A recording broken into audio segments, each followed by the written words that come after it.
So, ayan guys, ang aking grocery for today. So, ipapakita ko sa inyo ang aking grocery. So, ito, itlog ng pogo. Ito, sausage. Ito, easy lang talaga pag late ka na. Easy lang to pagluto. Okra, upo, noodles para panglumi ko.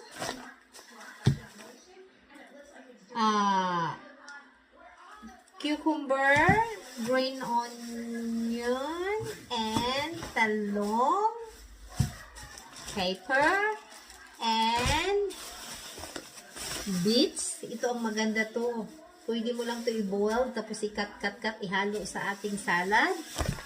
And spinach. And avocado. Ito, pwede rin to sa salad to, kahit ano. At saka, yung aking kalabasa. And my sardinas! Sardinas. Alam mo ba ang sardinas? Mayaman man o hindi, pwede kang kumain dito. Ako naman, hindi ako mayaman, pero kahit ano, kinakain ko. Hindi yung ano ha, makamatay. Hindi yung si Lalay ang kakainin ko kasi malaki. Baka ako ang kakainin ni Lalay. Oh my God. Ito. And then, meron akong garlic. So, yan guys. Ito ang aking na-grocery today. After my, after sa aking blood test.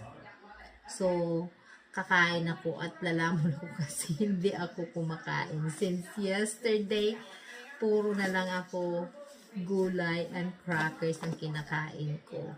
Kasi, I have my blood test. Ayaw kong tumataas na naman yung cholesterol ko. So, ayan guys, ngayon, not on diet.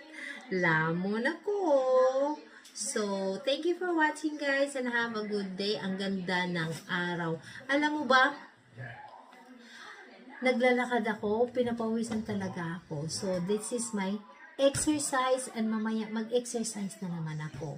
So, magluluto ako ng aking kakainin ngayon. I'm so hungry.